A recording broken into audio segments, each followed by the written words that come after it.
त्या ठिकाणी आपण क्वेश्चन नंबर 8 सॉल्व करणार आहे. The internal resistance of two cells shown are 0.1 ohm and 0.3 ohm. Okay, तर इंटरनल रेजिस्टन्स दिलेलं आहे दोन सेलचं. तर एकाचा आहे 0.3 ओहम इतका आहे, दुसऱ्याचं 0.2 ओहम इतकं दिलेलं आहे. The potential difference across the cell. Okay, across the cell, तर त्या सेलच्या अक्रॉस आपल्याला काय करायचं, पोटेन्शियल डिफरन्स या ठिकाणी फाइंड करायचं. ठीक आहे, तर या ठिकाणी आपल्याला ती सर्किट डायग्राम दिलेली आहे. या ठिकाणी तो 0.2 ओहमचा रेजिस्टन्स दिलेला आहे एक्सटर्नल. ए सेल आहे, हा बी सेल आहे. ओके, ए सेलचं पोटेन्शियल 2 व्होल्ट आहे, त्याचं इंटरनल रेजिस्टन्स 0.1 ओहम आहे. बी सेलचं 2 व्होल्ट आहे पोटेन्शियल EMF, आणि जो इंटरनल रेजिस्टन्स आहे तो 0.3 ओहम आहे. या असं तुम्हाला सर्किट दिलेलं आहे. आता याच्या 4 ऑप्शनपैकी फर्स्ट जे ऑप्शन आहे तर ते आपण या ठिकाणी डिस्कस करू.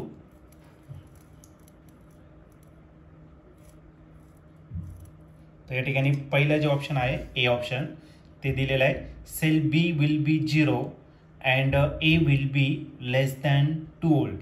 तर बी सेल जो आहे त्याचं ये पोटेन्शियल 0 असणार आणि ए सेलचं पोटेन्शियल ये 2 व्होल्टपेक्षा लहान असणार. बी ऑप्शन आहे cell A will be 0 and B will be greater than 2 volt. A सेलचं जे पोटेन्शियल आहे ते 0 आहे आणि बीचं पोटेन्शियल ये ग्रेटर दॅन 2 व्होल्ट आहे. सी ऑप्शन आहे cell A and B will be 2 volt. एचं आणि बीचं दोघांचं सेलचं जे पोटेन्शियल आहे ते 2 व्होल्ट इतकं आहे. डी ऑप्शन आहे cell A will be greater than 2 volt and B will be less than 2 volt. तर ए सेलचं पोटेन्शियल 2 व्होल्टपेक्षा जास्त आहे आणि बी सेलचं पोटेन्शियल 2 व्होल्टपेक्षा कमी आहे. तर या 4 ऑप्शनपैकी या क्वेश्चनचं करेक्ट आन्सर काय असलं पाहिजे, तर आपण याला सॉल्व्ह करूया. आणि मग तर या क्वेश्चनमध्ये आपल्याला इंटरनल रेजिस्टन्स दिलेलं आहे दोन सेलचं 0.1 ओहम आणि 0.3 ओहम, आणि त्यासाठी आपल्याला एक सर्किट डायग्राम पण दिलेली आहे. तर सर्वात पहिले ती सर्किट डायग्राम आपण या ठिकाणी ड्रॉ करून घेऊ. तर हा पहिला सेल आहे. ओके, आणि त्याचा पॉझिटिव्ह टर्मिनल आहे आणि हा त्याचा निगेटिव्ह टर्मिनल. याचं जे पोटेन्शियल आहे ते 2 व्होल्ट आहे आणि 0.1 ओहम इतका इंटरनल रेजिस्टन्स दिलेला आहे. हा कोणता सेल आहे, तर हा आहे तुमचा ए सेल. ओके, त्यालाच परत आणखीन एक सेल कनेक्ट करायचा आहे. हा त्याचा पॉझिटिव्ह टर्मिनल आहे आणि हा झाला त्याचा निगेटिव्ह टर्मिनल. पोटेन्शियल पुन्हा 2 व्होल्ट इतका आहे आणि जे इंटरनल रेजिस्टन्स आहे ते किती, तर 0.3 ओहम इतकं आहे. आणि हा सेल बी दिलेला आहे तुम्हाला. याला आपल्याला एक एक्सटर्नल रेजिस्टन्स या ठिकाणी कनेक्ट करायचा आणि हा जो एक्सटर्नल रेजिस्टन्स आहे तो आहे 0.2 ओहम इतका दिलेला आहे. ओके, तर या ठिकाणी आपली सर्किट काय झाली, तर कंप्लीट झाली. ओके, तर ही सर्किट आपल्याला दिलेली आहे. तर आपल्याला काय फाइंड करायचं, पोटेन्शियल डिफरन्स अक्रॉस फाइंड करायचा, म्हणजे दोन्ही सेलच्या अक्रॉस पोटेन्शियल डिफरन्स आपल्याला या ठिकाणी फाइंड करायचा. एक काम करावं लागेल, याची पुन्हा एक सर्किट डायग्राम आपल्याला इक्विव्हॅलंट सर्किट डायग्राम काढावी लागेल. मग हा सेल जो आहे तर हा त्याचा पॉझिटिव्ह टर्मिनल आहे, हा निगेटिव्ह आहे, पॉझिटिव्ह निगेटिव्ह. हा कोणता सेल आहे, आपला ए सेल, आणि त्याचा एक इंटरनल रेजिस्टन्स आहे. हा इंटरनल रेजिस्टन्स तुम्ही कुठे कनेक्ट करू शकता, राईट साईडला, लेफ्ट साईडला, जिथं वाटलं तिथं तुम्ही कनेक्ट करू शकता. तो आहे 0.1 ओहमचा आणि पोटेन्शियल आहे तुमचा किती, 2 व्होल्टचा. ओके, त्याच्यानंतर दुसरा बी सेल दिलेला आहे, त्याचा पॉझिटिव्ह टर्मिनल आहे आणि निगेटिव्ह, आणि त्या सेलचं जे इंटरनल रेजिस्टन्स आहे ते आहे तुमचं 0.3 ओहम आणि पोटेन्शियल आहे किती, 2 व्होल्ट इतका. ओके, आणि एक्सटर्नल रेजिस्टन्स या ठिकाणी आपल्याला दिलेला आहे आणि हा जो एक्सटर्नल रेजिस्टन्स आहे तर तो आहे तुमचा 0.2 ओहम इतका दिलेला आहे एक्सटर्नल रेजिस्टन्स, 0.2 ओहम. ओके, याच्यातून करंट पास होणार आहे. करंट किती पास होणार आहे, तर आ इतका करंट याच्यातून का ना तर पास होणार आहे. ओके, इतका करंट याच्यातून पास होणार आहे. मग याच्यावरती आपण काय करणार आहे, क्रिर्चॉफ्स करंट लॉ या ठिकाणी क्रिर्चॉफ्स व्होल्टेज लॉ या ठिकाणी अप्लाय करू आणि आयची व्हॅल्यू किती असणार ती फाइंड करणार.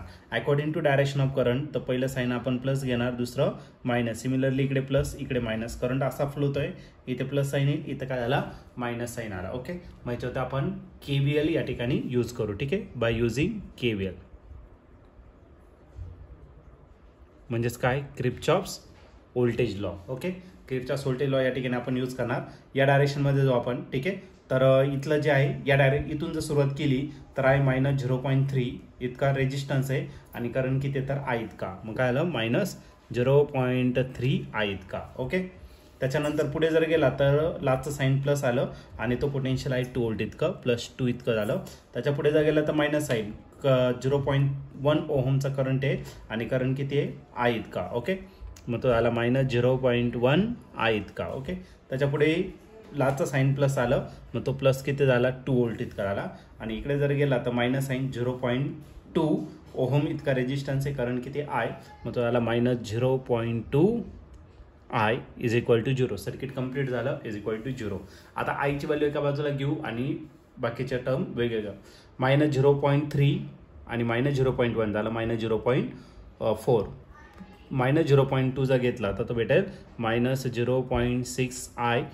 2 + 2 किती झाला 4. ओके, इज इक्वल टू काय आला 0. ओके, हा मायनस इकडे काय येणार प्लस, मग काय आला 0.6 I is equal to 4. Okay, आता सपोज हा पॉईंट जर कॅन्सल केला तर आपल्याला आयची व्हॅल्यू भेटेल आणि आयची व्हॅल्यू किती भेटेल 4 डिवायडेड बाय, एक काम करतो वरती 40 करतो, म्हणजे 0.6चं किती होणार फक्त 6.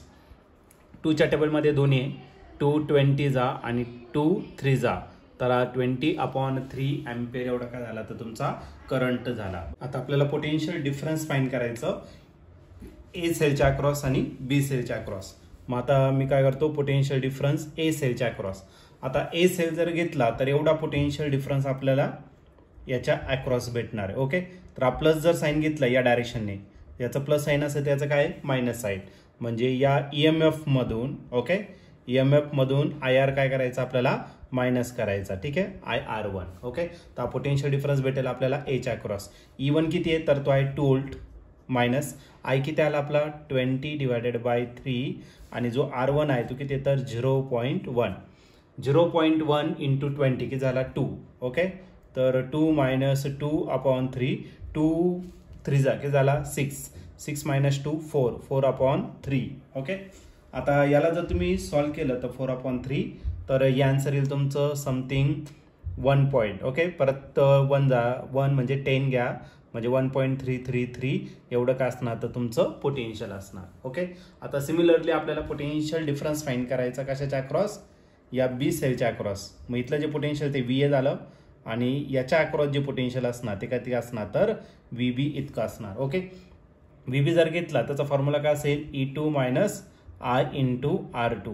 E2 पण किती आहे 2 व्होल्ट इतका, मायनस आय जो आलेला आहे आय किती आला आपला 20/3 × R2. R2 जर घेतला तर तो किती आहे 0.3. ओके, 0.3 × 0 जर घेतला तर 3 आणि इथला 3 काय झाला कॅन्सल, 2 - 2 किती झाला 0.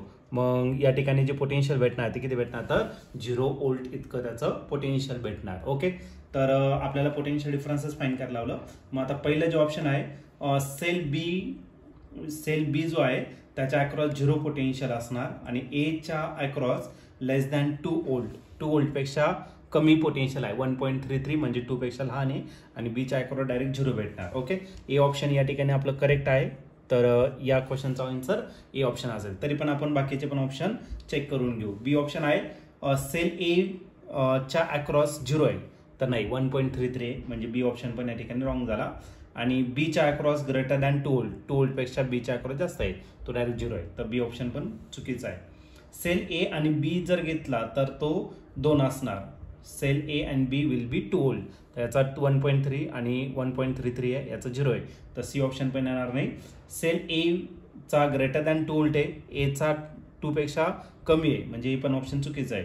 आणि बीचा <2 व्होल्ट आहे, 2 व्होल्टपेक्षा लेस आहे, ते बरोबर आहे, पण हे ऑप्शन चुकीचं आहे. म्हणजे या ठिकाणी फक्त एकच क्वेश्चन या ठिकाणी बरोबर आहे आणि तो म्हणजेच काय ऑप्शन ए याचं करेक्ट आन्सर आहे.